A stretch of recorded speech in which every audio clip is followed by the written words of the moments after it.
Yu-Gi-Oh has been around for quite some time now. While the TCG started in 2002, the OCG has been celebrating its 25th year anniversary since early 2023.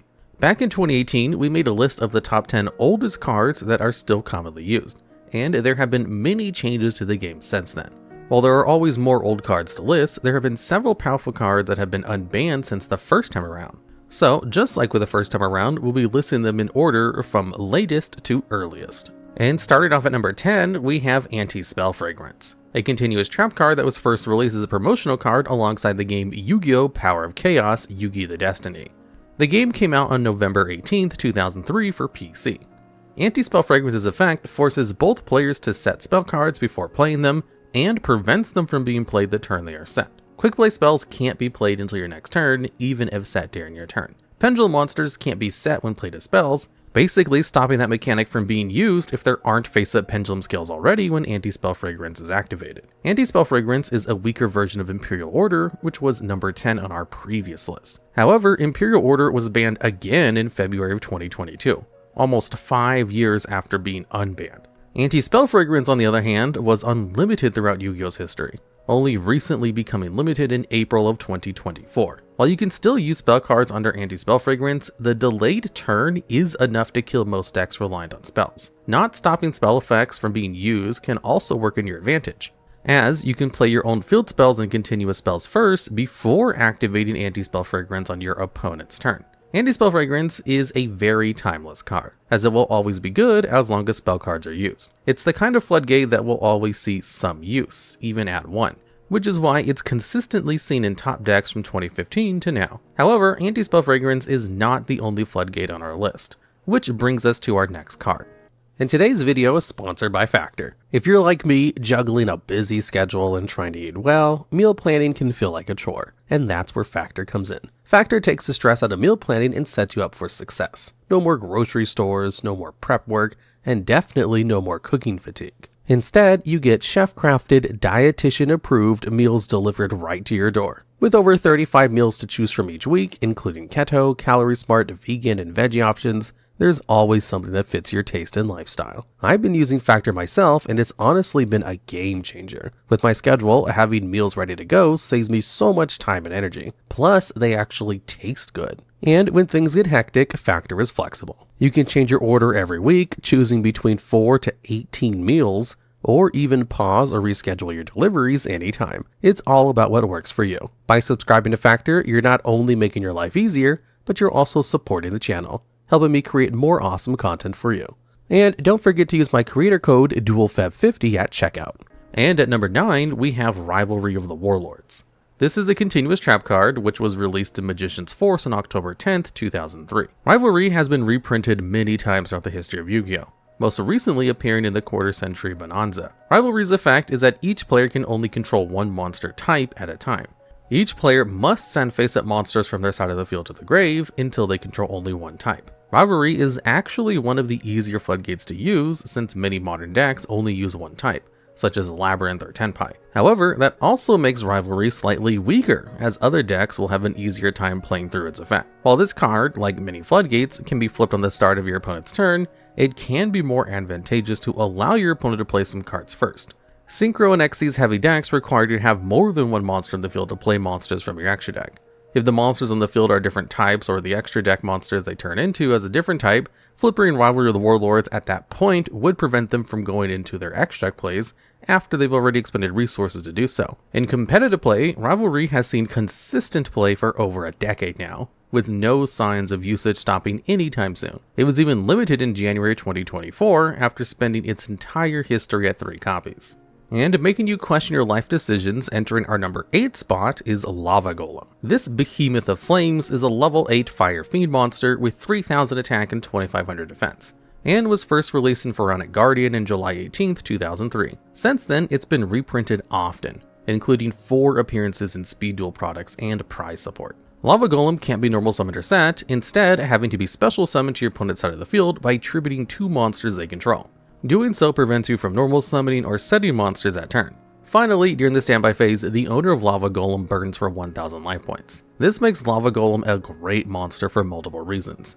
Tributing your opponent's monsters can't be responded to or interacted with, so unless your opponent has a floodgate that stops special summons or tributing, there's nothing they can do to stop you. Problem with Omni Negates or unaffected towers monsters? Well, not anymore. Additionally, Lava Golem can be summoned in defense position, just to make it a little bit easier to run over. Another reason this is so good is the mandatory burn damage during the standby phase. For burn decks, this is gold because they can get rid of threats to your deck as well as get a free 1000 burn. As a result, Lava Golem has seen loads of competitive use from 2005 onwards, often being used as a burn card in the early years of Yu-Gi-Oh! And a board breaker later on in Yu-Gi-Oh!'s history. But that's not the only place it has been used. In the anime, in one of the most iconic duels in the series, Merrick used the card against Joey Wheeler. By tributing Joey's Jinzo and Baby Dragon, Merrick was able to summon Lava Golem to Joey's field, trapping Joey in the cage of the card itself.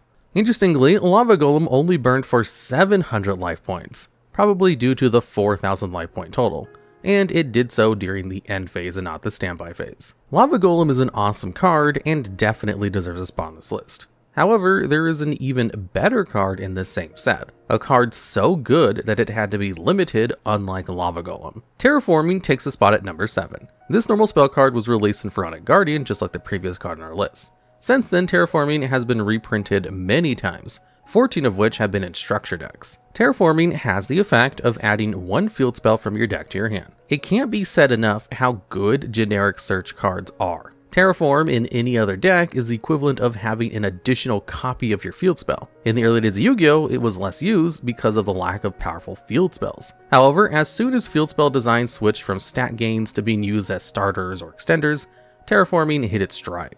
Using 3 Terraforming and 3 copies of a field spell created incredible consistency and also the ability to use field spells with soft once per turn effects multiple times a turn. With decks like Sky Strikers, True Draco, and Trickstar utilizing Terraform at 3 copies to great effect, this led to it getting semi-limited in September of 2018, and later limited in 2019, where it has remained to this day, while also catching a complete ban in Master Duel. Terraforming will continue to be a good card as long as powerful field spells continue to be created. This card getting limited and banned is almost guaranteed for cards that are this generic and useful, although it took significantly longer than the next card on our list. And charging into number 6 spot is Reinforcement of the Army, a normal spell card that was first printed in Legacy of Darkness on June 6, 2003. Being universally used throughout the history of the game, it has been printed more than 30 times in almost any rarity you can think of. Reinforcement of the Army is often shortened to Rhoda in player slang and will be referred to as such for the rest of this video. Rhoda has the effect of adding one level 4 or lower warrior monster from your deck to your hand. Much like Terraforming, Rhoda will be played as long as good warrior decks continue to be made, which is likely considering warrior is one of the most represented monster types in Yu-Gi-Oh! Rhoda was such a good card, it was released already on this semi-limited list.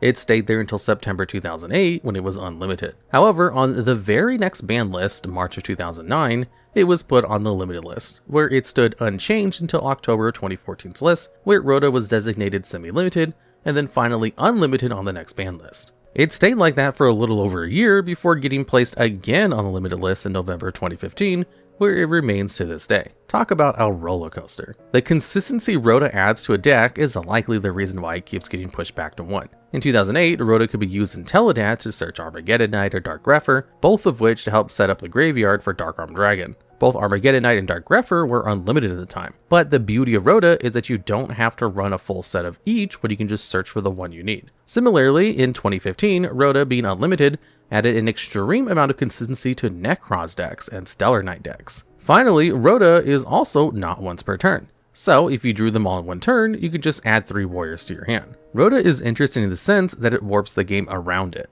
Decent decks with good Rhoda targets became way better instantly. It seems as though Konami learned their lesson, as when they finally converted Bonfire over from the anime, they slapped a hard once per turn on its effect. And at number 5, we have Harpie's Feather Duster.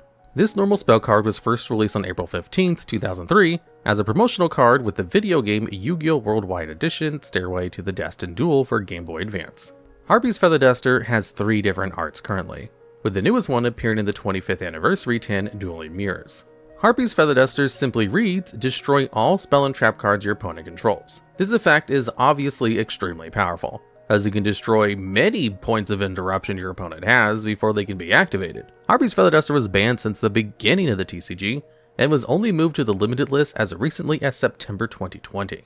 While destroying so many back row cards at once had often been seen as too strong of an effect, earlier that year they released Lightning Storm, a weaker, unlimited version of Harpie's Feather Duster, and Raigeki combined. Even though Lightning Storm has since been put on the semi-limited list, Harpie's Feather Duster has remained at 1. In the competitive scene, it's been used as the perfect side deck card. Harpie's Feather Duster, along with its opposite Raigeki, is amazing to side in as no restriction board breakers when you know you are going second. Its simplicity means Duster can be used to bait an Omni Negate, clearing the way for a more important board breaker. You can also use it after you've already baited an Omni Negate with a different board breaker. On top of this, Duster is just a great way to start off an OTK, as shown most recently by Tenpai decks.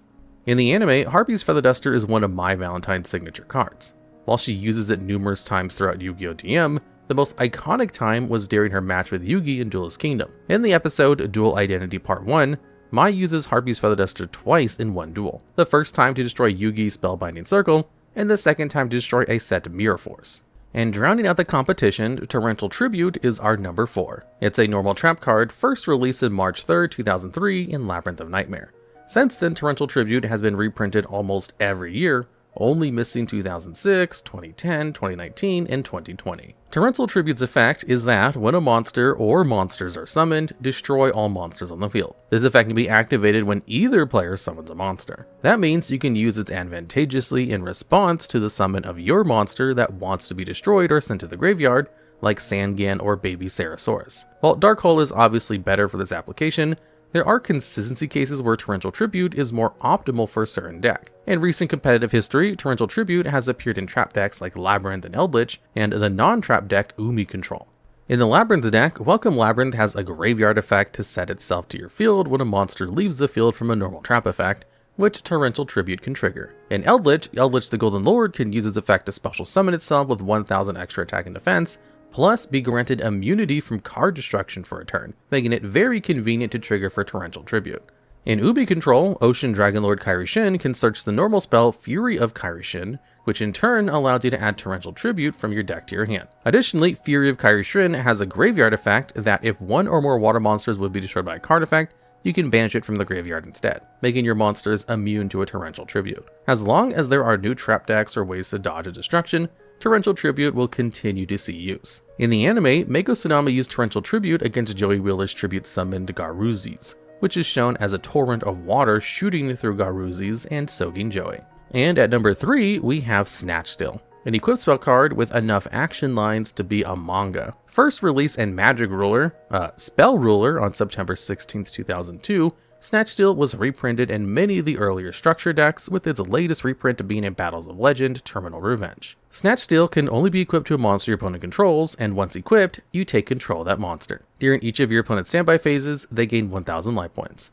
If Snatch Steal is removed from the field, the monster is returned to your opponent. However, if a monster equipped with Snatch Steal is flipped face down, Snatch Steal is sent to the graveyard, but the monster stays on your side of the field. Taking control of your opponent's monsters is a great way to break their board. While most steal effects are temporary, Snatch Steal lasts as long as it's equipped, ridding the presence of having to use the stolen monster as a material for a tribute or extra deck play. Additionally, as an equipped spell, Snatch Steal is a little bit easier to search with several cards that can specifically grab it from the deck. The easiest option available is Hidden Armory, which lets you add any equipped spell from deck to hand at the cost of sending the top card of your deck to the graveyard and being unable to normal summon or set during the turn. Snatch Steal is an amazing card, and would have easily made the first list if it wasn't banned at the time, only getting unbanned as recently as January of 2024. This was to coincide with the banning of Isolde 2 Tales of Noble Knights, which would have made searching Snatch Steal as easy as summoning 2 warrior monsters. Honestly, Snatch Steal is so good, if this list wasn't ordered based on how early the cards was released, it could have taken the top spot. And to say goodbye to your hand because card destruction is our number 2. It was first released in starter deck Yugi on March 29, 2002, and has appeared in 2 other starter decks, those being Yu-Gi Evolution and Duelist Toolbox. Card destruction forces both players to discard as many cards in their hand as possible, then draw as many cards as they discarded. It's a -1 in terms of card economy, but it's as close to a mulligan as you're going to get in Yu-Gi-Oh! Traditionally, card destruction has been a vital part in mill FTK decks when it's combined with Serial Spell, a quick play spell card that you can chain to your normal spell to copy its effect at the cost of discarding your hand. This means you can force your opponent to deck out easily as long as their hand size is sufficiently large.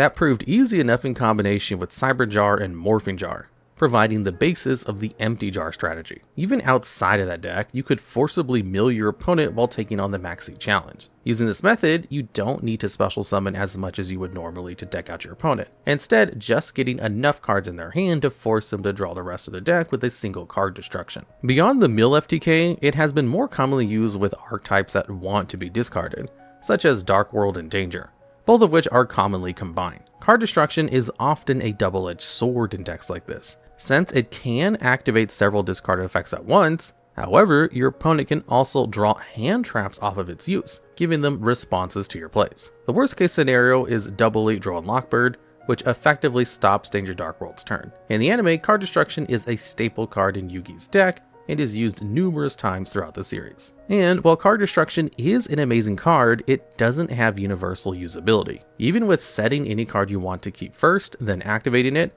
most decks prefer to just have a straight up draw or search instead. Meanwhile, the discard can either hurt or help your opponent depending on what their hand was and what cards they draw after. These drawbacks hold card destruction back, allowing the final card in our list to edge it out.